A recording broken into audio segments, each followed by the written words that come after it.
everyone, and welcome to another episode of God is Not a Theory with Ken Fish. I'm your host, Brant Pemberton, and on today's episode, we're having a special check-in from the road of Ken's missionary journeys, which is currently positioned somewhere between Romania and Germany. But I think we're mainly going to talk about Romania. Is that right? Yeah, that's it. Which from our discussion briefly yesterday, which is why we're here today talking, is it was pretty busy and pretty eventful and lots to report. So yeah, why don't you tell us all that happened? Yeah, so I flew into Germany this morning from Romania. We finished up after, let me think, I got there on, when did I get there? I left the United States on Valentine's Day, so Wednesday, got there Thursday, and we had meetings on Thursday, Friday, Saturday, Sunday. We didn't have meetings scheduled for Monday and Tuesday, but we did have some touring and sightseeing scheduled, all of which got canceled because there were so many people wanting ministry that we basically threw out our personal plans, and we gave up the time we planned as whether rest or recreation, which aren't the same. We gave all that up to pray for more people. The average ministry session that people received while we were there, whether on Monday or Tuesday or during the regular conference that was going on, the low end was 2 hours and the upper end was 5 hours. Wow. And I think the midpoint was 3 to 3.5. I think for a lot of people, that's rather eye-opening, maybe shocking. Maybe you even think we're incompetent and don't know what we're doing. But actually, this is what real ministry looks like. And I think a lot of people believe that ministry trips are really like small vacations or something, and they are 100% not small vacations. I had a team with me of 5 people, one of whom had to leave early to return home to his job in Stuttgart. So he left us on Sunday night and flew back to Stuttgart and returned to work on Monday. But the other 4 and I were there for the Monday, Tuesday. And I don't think there was a single night that anybody got to bed before 1:30 a.m. And I can tell you that I personally had multiple nights where I was up till 3. Yeah. Wow. And so were these, first of all, I can corroborate Ken's stories on that. As far as the length of time, I think I try to tell people at the places that we go, the reason Ken can't pray for everyone is because we don't have like 3 weeks, because that's basically how long it would take for you to pray for everyone. Because like you're saying, effective prayer takes time. Sometimes it doesn't, and that's the grace of God, right? We're Right. very happy. We're Yeah. very happy for those cases, but it's rare. So just to corroborate that, and then also to say, was this church services? Was this conference meetings? Like what was happening? Were you going around to different churches? Where did all this come about? No, we were at one specific church in the Timisoara area. For those who may remember that name from maybe 20 or more years ago, when the Iron Curtain began to fall in Eastern Europe, Timisoara was the site of the original protests, demonstrations / uprisings against the Nicolae Ceausescu regime, which was one of the most brutal and vicious in Eastern Europe. Many people were summarily executed for the single crime of being Christians. Others were tortured. If you know the name Richard Wurmbrand, he was a Romanian, and he wrote a book called Tortured for Christ. Wurmbrand is spelled Wurmbrandt. I had the chance to meet Pastor Wurmbrand a couple of times in my early 20s. He had a huge impact on me just from those couple of meetings. I read his book, Tortured for Christ. he and his wife Sabina were both imprisoned, and he was in prison for 14 years for his faith. As I say, this was one of the most brutal regimes in the entire communist world, maybe second only to the one that happened under Enver Hoxha in the Albanian situation. But all of that area suffered greatly under communism, and the signs of the damage that communism did to the people, to the spiritual life of the nation, to the consciousness, and I would even add to the not just the spiritual life, but the morality of the people persist to this day. I have more to say about that, but we'll get to it. I really don't have enough to say about how evil communism is, and this isn't just my own observation. I've been in multiple formerly communist countries. I've ministered to many people who were once under communist regimes here, there, and around the world. And I know right now it's very popular to advocate for communism because supposedly it is something that makes everybody equal and kind of eliminates class distinctions and so forth. But remember that even in communist nations, there was always the ruling class. Back in the days of communism, using a Russian term, because in those days, Russia was the leader of the Union of Soviet Socialist Republics, or the USSR, and the Warsaw Pact nations, which was basically their military alliance that mirrors NATO.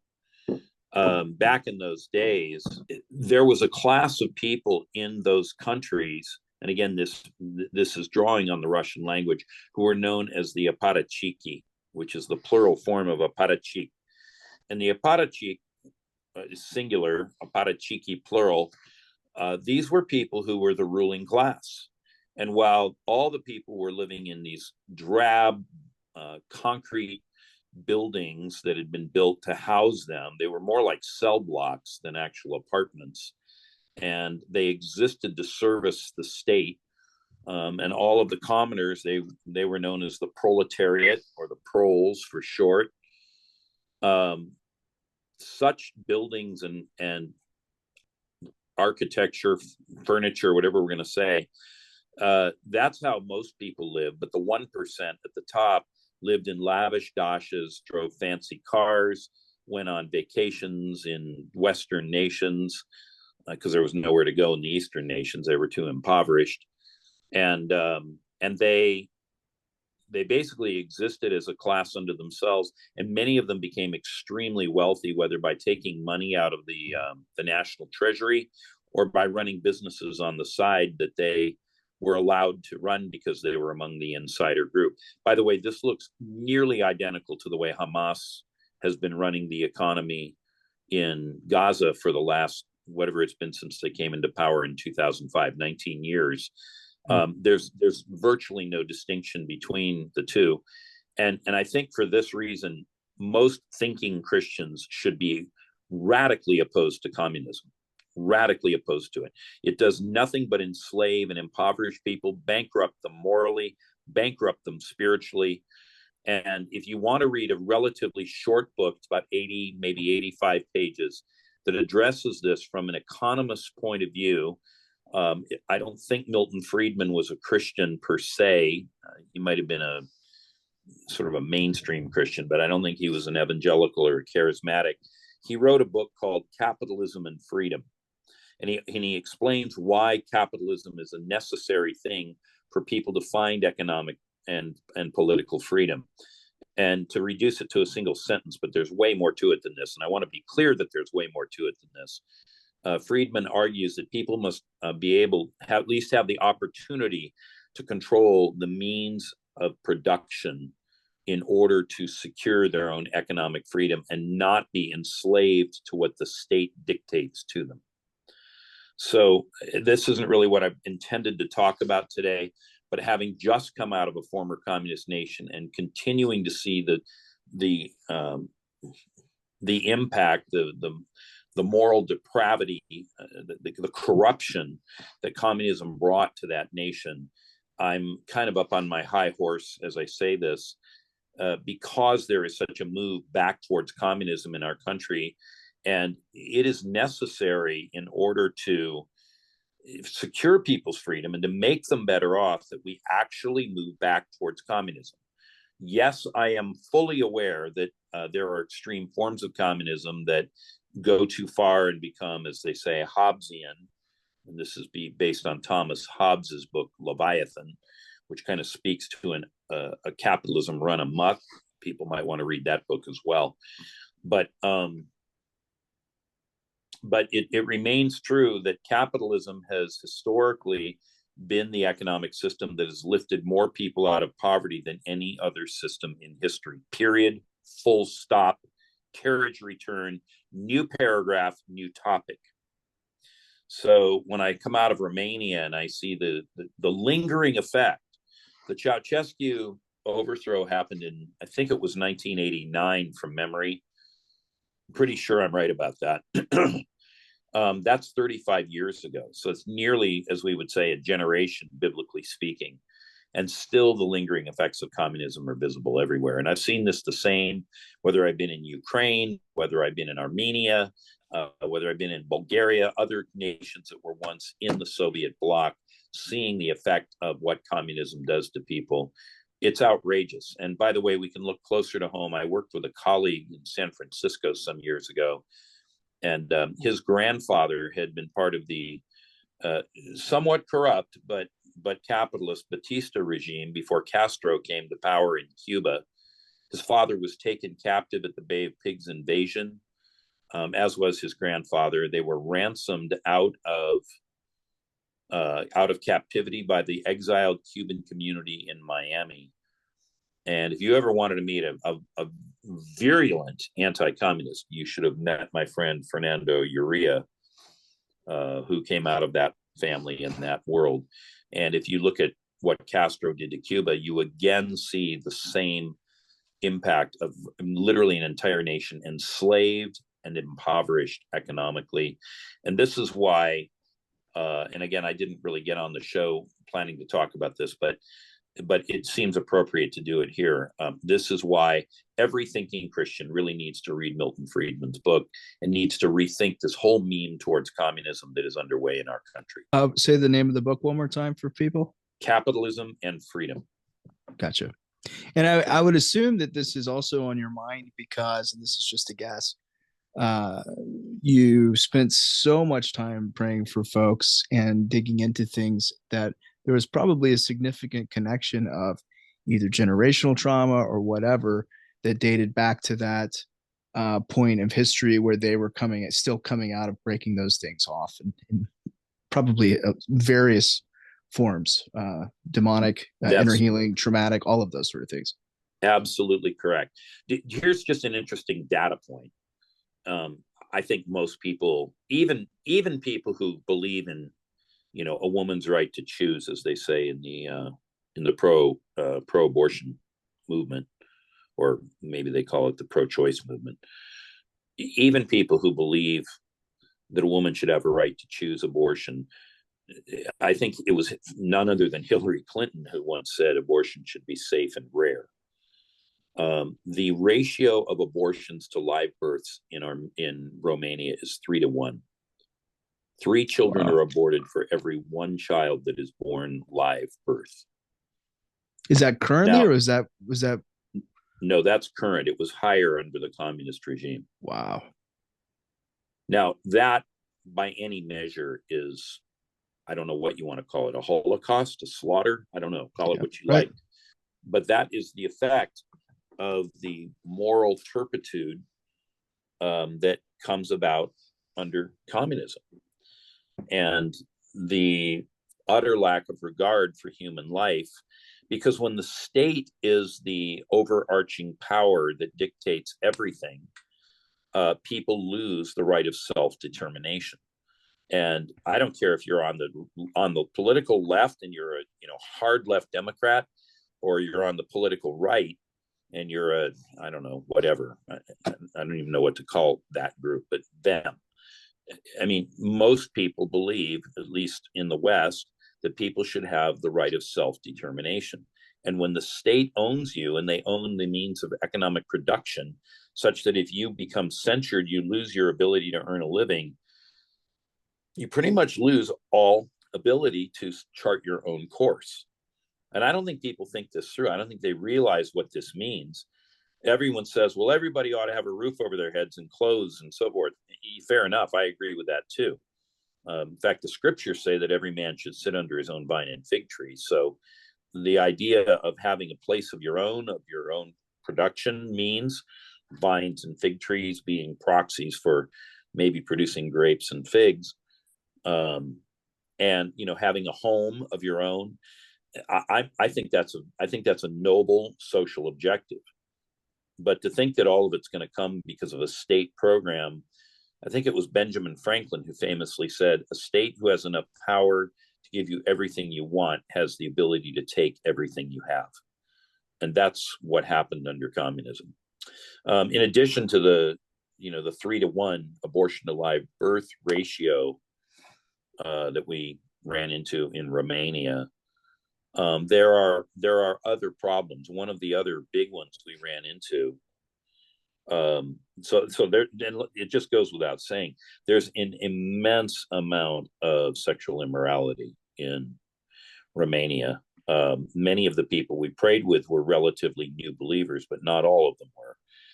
And the lack of even a sense of remorse or of shame over some of the things that people had been doing, it almost defies logic. I'll just say that. But it was so pervasive that that immorality component was present everywhere.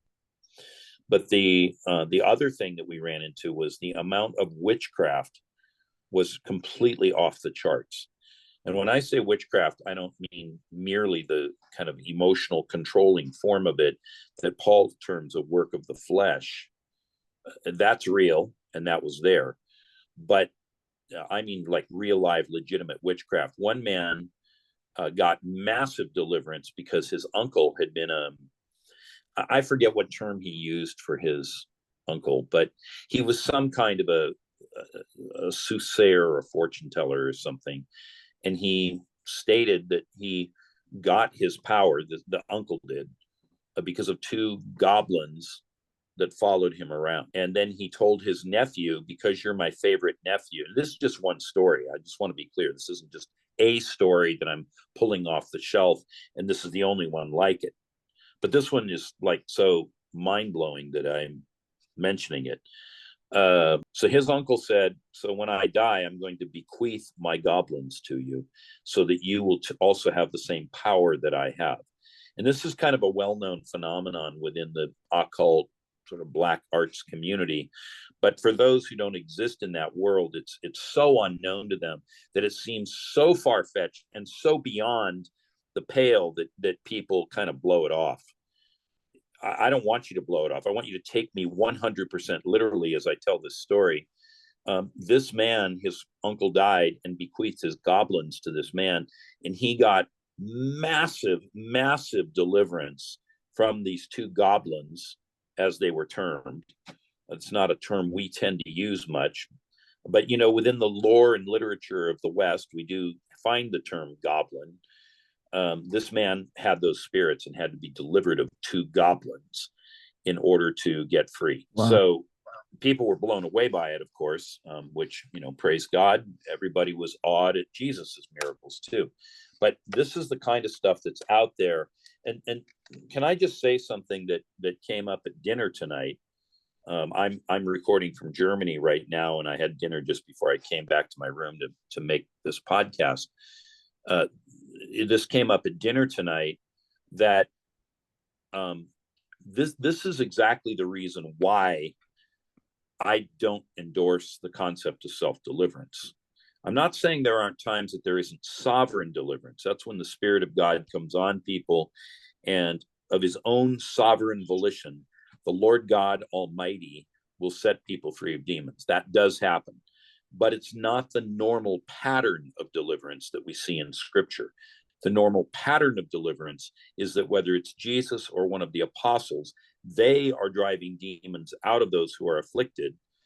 And there is no place in the scriptures, not a single place, where it says go cast demons out of yourself or go teach others how to cast demons out of themselves. The standing unambiguous pattern that we see is that the disciples or Jesus went out and they drove demons out of other people. And so that is the command we are given. And when you have been infested with goblins that you got from your uncle, that are clairvoyant spirits that give you the ability to function in that way, all I can say of self-deliverance is good luck, and write to me when you find success with it, because you won't. These demons are far too powerful for that kind of thing to work. We had several women who had been the victims of gang rape. When you've been gang raped, I mean, rape is destructive enough. I always say it's the single most destructive thing that can happen to a human being. And of course, some men get raped too. So it's not exclusively what happens to women, but it is for sure more common with women than men. But when gang rape happens, this is multiples of intensity and damage beyond what happens in a singular rape situation. And everyone, please understand, I'm not in any way trying to minimize or downplay, if a woman's been raped, the significance or the severity of that. Not at all. But I'm just saying that when this happens, you are not going to get yourself free of that kind of damage to your psyche, to your soul. You are not going to have that happen because you've got somebody's webinar for $39 or bought some book on self-deliverance. It's just not a thing. It's not even a biblical model. And I've prayed for enough people who tried the self-deliverance route to know that it's a failed endeavor. Yeah. 100%. So we had all the witchcraft, we had all the communist stuff, we had all of the sexual immorality. And I'll show you this one. This is kind of cool. There was one woman, and the way she came to the meeting was pretty interesting. I'd been at Morningstar Ministries in South Carolina the week before I came. And there was a guy there that I've met actually when I'd been in Atlanta, Georgia, but I'd kind of forgotten who he was. And he came up running up to me and said, I've been praying that you would go to Romania, and then I found out you're going to Timisoara, and my parents live in Timisoara. They really need help. Is there any way that you can get them into the meeting? And so I wrote to the sponsors of the meeting, and I said, I have one couple I'd like you to admit, even if they're not part of your church. And so they did. So this woman came, and she'd been in a frightening state, just shocking state, since she was a young girl. And her father had died, and it was a long, sad story of woe and misery. And of course, this was in the years of the Ceausescu regime. And so because her father had died, the government took her and put her in an orphanage, even though her mother was still alive. And she lived in that orphanage for most of a year, not quite all of a year, but most of a year. And then she was ultimately released. So this woman had came, and so I'm showing this picture here on my screen. This will be in our prayer letter this month. That's her and her husband. And if you see where I'm pointing with my finger just there, that is the knee brace and the crutch that she came in with after roughly 75 minutes of prayer. But she walked out of that meeting under her own power, going up and down stairs after most of a lifetime. I think she told me she was 67 or 68 years old, and this calamity with her father dying had befallen her at age 8. So round numbers, wow. About 60 years. She had been unable to walk, unable to function normally. And at one point, she'd had such severe arthritis in her hands that her husband, who was the other guy in that picture, he had to essentially assume all of the domestic duties of the house. She couldn't do anything, and she was bedridden. And the Lord didn't quite finish healing her hands that night, but she got to where she could close them nearly all the way and had some strength in her hands, which I tested with her as I walked with her, confirming her healing. So, I mean, we had physical healings that were dramatic and demonstrable, We had deliverances that were, I don't know what you want to say, loud and off the charts. These were not necessarily all of them quiet deliverances. Some of them were quieter, but many of them were not. And, I had one woman who had come over from Germany, and she'd been functioning as a missionary, but I'm not really sure how she managed to pull that off because she was pretty bound up. She was in her late 20s. And she had, in her earlier 20s, late teens, even though she was raised in a pastor's home, she had experimented with yoga, multiple other religious options, including ayahuasca and some of the drug world. She'd been, I would say, promiscuous enough. I've seen worse, but promiscuous enough. And that I took her through almost 3 hours of deliverance in which she was spitting up and vomiting in a trash can. Now, she wasn't Romanian, but she was living there in Romania and had been there for a while, rather than returning to her home city in Germany. So these are just a few snapshots of stories of what went on. And it was a fantastic time. And I'll say this, the Romanians who brought us in, they were blown away. They'd never seen anything like this. And before we were even through with the event, they asked me to return next year for more time. And one of their colleagues who had come from a town about 5 hours north of Timisoara asked me to come to his town as well. And if I try to do all of that, this could be a 2 or 3 week trip to Romania next year. But we found the people to be warm and pleasant. We found the food to be delicious. We had a very comfortable and nice hotel that was in many respects very Western in its standards. The one thing that maybe was a little different was I tried getting some laundry done, and they said it wasn't possible to get it done in even a day. They said it would take 2 days to get the laundry done. So in that sense, they were still kind of operating on Soviet time. But we didn't feel unsafe. There was no danger of any kind at any point. It was a really good trip, and all of our team, they grew like it was a vertical learning curve, right? Vertical learning curve. They grew by leaps and bounds in their understanding, and they all of them were saying, "Man, all the things that you taught us in Orbis School of Ministry, we needed all of that and more, and we were so glad you were there to pick your brain when we needed to." I don't think there was any single person for whom we prayed, except for one person who I stopped the prayer session because I knew I couldn't continue praying until what we would need to do in order to get the breakthrough. And I said we would circle back to that individual and finish them out on a subsequent day. But I don't think there was any one person other than her, of all the people who got prayer, who did not get a massive, massive breakthrough. And they were all just saying, oh, we feel so different. Their pictures look different. Their faces look different. They lost their food allergies. They lost their neuroses. They lost their anger. They lost whatever that stuff was, it was ailing them. But let me say it again, lest anyone missed it. There wasn't anybody who took, well, this woman that got healed, I think she was about 75 minutes. But everybody else was 2 hours or more of prayer. And when you're trying to get to that level of breakthrough, you need to be slow and thorough. You cannot just line people up and go down the line and go, be healed, be healed, be healed, or come out, come out, come out.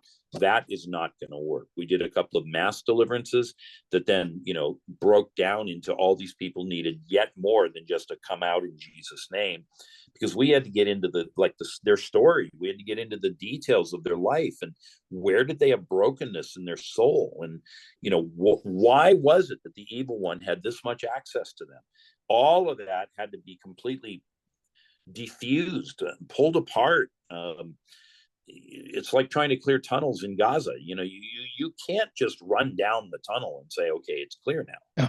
Yeah. Can you, first of all, before I ask my question, this is a trip that you advertise that people can, like the average person could maybe get a part of this, or is this just for students? No, anybody could have come, but most people didn't sign up. And I don't know if it was because they felt, like they were unqualified. Maybe they were too busy. They couldn't break away. Maybe they were afraid that Romania wasn't safe. I don't know. People have various reasons why they don't sign up. But we could have used a bigger team than we had for sure. And because, it sounds as like I it. say, Yeah. we didn't get to bed until 1:30 at the earliest, and several nights were as late as 3. So it would have been great to have had more people to pray. And they can find information on these trips on the website, right? Yeah, we list them all at orbisministries.org. We also have a Facebook group, which is not searchable on Facebook. You will need to send a message to join this group. You will need to write a Facebook Messenger message to Brian Orbis. And so it's Bryan, Bryan, no I's, Bryan Orbis, and ask him to add you to our Facebook group, because we also advertise these trips there. And we always put them in our prayer letter. And if anyone is listening and doesn't get our monthly prayer letter, and these are not just newsletters, they are actually prayer letters. If they would like to start receiving our monthly prayer letter, they can write to Brian, Bryan, at orbisministries.org. And he will add you to our Facebook group. And it's a forum, it's a community group for those who are learning about the things of the Spirit and growing in ministry skills. And so people post questions, they get a lot of discussion and conversation. I will weigh in there, but I don't personally answer every question. I used to, and I've gotten so busy, I don't have time to spend 4 to 6 hours a day on Facebook answering everyone's questions. So I've curtailed my own involvement. Yeah, you're spending 8 hours praying for people in Romania, so you don't have that, right? Yeah, well, it's really true. There's only 24 hours in a day. I know. You squeeze every life bit out of it, but can you walk us through? I know we're making this one shorter, but I think people would be really interested if you can. Okay, you prayed 75 minutes for a lady that had problems with her legs, and she got healed. Can you kind of walk us through, what does that even look like? What does that mean? I mean, would you just yell at the leg for 75 minutes? Like, people are, I'm sure, wondering, like, how does that even work? I know, because we've done it, and we do that here and all of that, but a lot of people don't have a frame of reference for this. Well, we teach on this in our Orbis School of Ministry. So anybody who's wanting to learn how to be effective in this class of healing, really, I would encourage you to sign up at orbissm.com, orbissm.com. Yes, there are 2 S's in that. Orbis, and what's the what would the class be? That one, I would probably say heal as Jesus healed. Okay. But this was a classic integrated healing issue. So, as I mentioned, her father died when she was 8. And originally, the communist government wanted to put her 5 brothers and her in the orphanage. And her mother had somehow stood up to the apparatchiki, the leaders of the Communist Party that were running the, whatever it was, the health ministry or the youth ministry or whatever they called it in those years, but the government. And she said, if you are going to take my children away from me, order a pine box, because I will die. And so, being the enlightened, caring government that they are, they left the 5 boys in the home, but they took the girl out of the home, which shows you the misogyny and anti-feminism of communism as well. But I don't want to get down that rabbit trail. But I throw it out there because I think people make a lot of assumptions about a lot of these things that we understood clearly a generation ago were evil. And nowadays they're supposedly rethinking it as though things have changed, and they haven't. So anyway, she goes into the orphanage, and she's very embittered towards God, both because her father had died and she adored her father, and because now she's taken from her mother and she's being forced to live in an orphanage. Now, I asked her, because as most people are aware, oftentimes horrible things happen to people in orphanages, especially for young girls. Rape is very common. But as it worked out, then that did not happen to her. That was maybe the one big bright spot in her story. Is she was just lonely, cold, underfed, unloved, and it was a hostile environment with a lot of people that were displaced of roughly her age, and everyone's looking out for themselves. But at least she didn't get raped. So anyway, she became embittered towards God, and it was around that time that her walking and mobility problems began, which is a pretty good indicator that this was directly related to the death of her father. And so, no one had ever really talked about that with her, and maybe that's because people just didn't have the understanding of it. They didn't have the sensibilities about it. But anyway, so her problems continued and worsened, and she got married young to her husband, and things got worse for her because at one point, to support their growing family that she and her husband now had, he had to go for 6 years to Germany to work because he couldn't find work in Romania. And then for 2 years, he worked in Israel. So he was away from her for 8 years. And that was when she really became effectively crippled.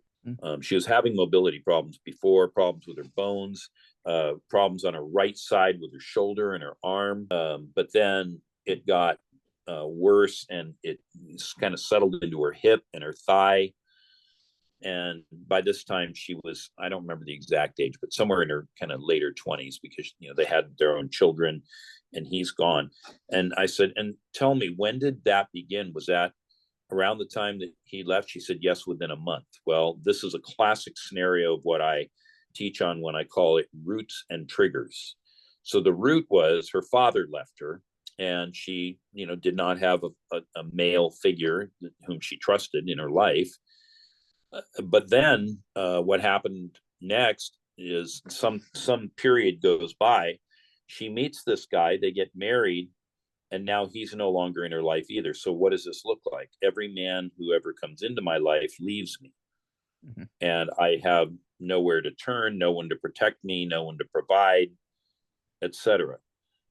And I think for some listeners, this probably does not sit well even to hear me talking this way. Let me assure you, I believe in female empowerment. I am not being a misogynist, but in many cultures of the world, there is still a standing belief that men are to be the providers, the breadwinners, the protectors. It's not that women can't work or shouldn't work. It's that this is the role of a man to take care of his family. And so she was she was feeling the lack of her husband, and the root that was laid down with her father's death was triggered by the departure of her husband to other nations for 8 full years, and he only came home a couple times a year for relatively brief visits.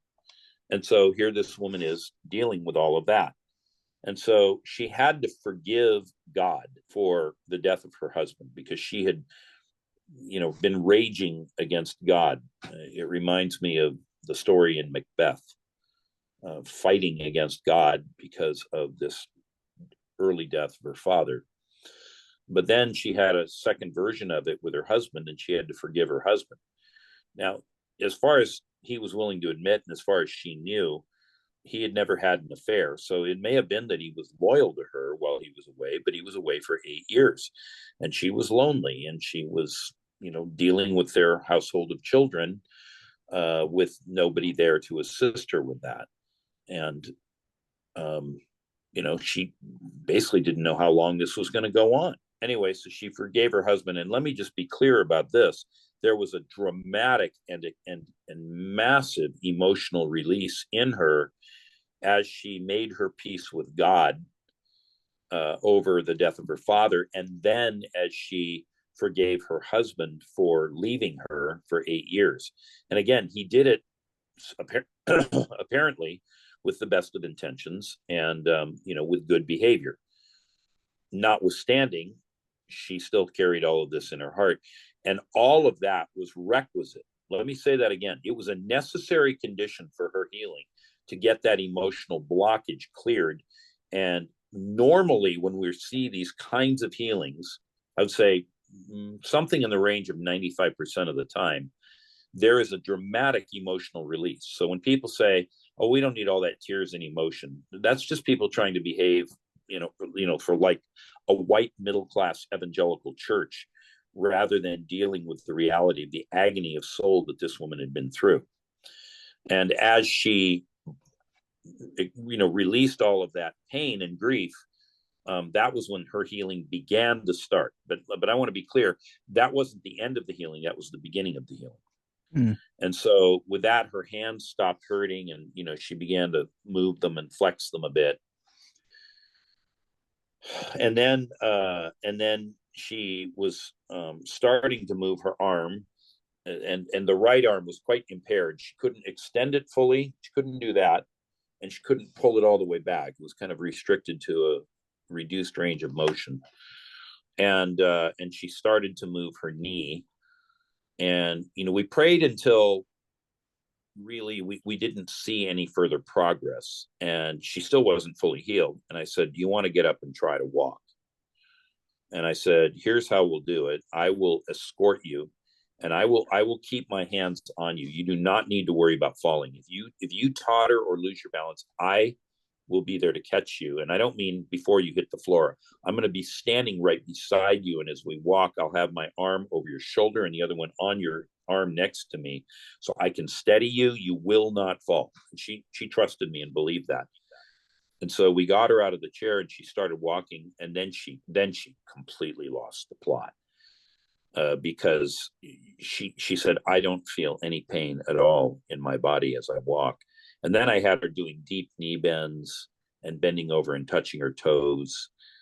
And we did several passes up and back across the stage, and people in the room saw this because it was on the platform, and the crowd went wild. I mean, they were applauding and whistling and cheering, and they'd never seen anything like it. They were just astounded by this, the demonstration of God's goodness. And so anyway, we did some more of that, and then we did some more checking, and then we prayed for her some more in the chair. And then I said, now, before I send you home, I want you to go up and down these stairs that lead up to the stage and down from the stage. And she did it really well. And I said, now the last thing I want to do is I want you to walk with no support at all. And I said, and I got someone behind her, and I said, now I'm not going to touch you, and this other person won't touch you. If you lose your balance, you start to fall, we will catch you. You do not need to worry about hitting the ground. But we want to see if you can do this on your own power and have your center of balance, your center of mass, all the things that go with walking, if you can do that.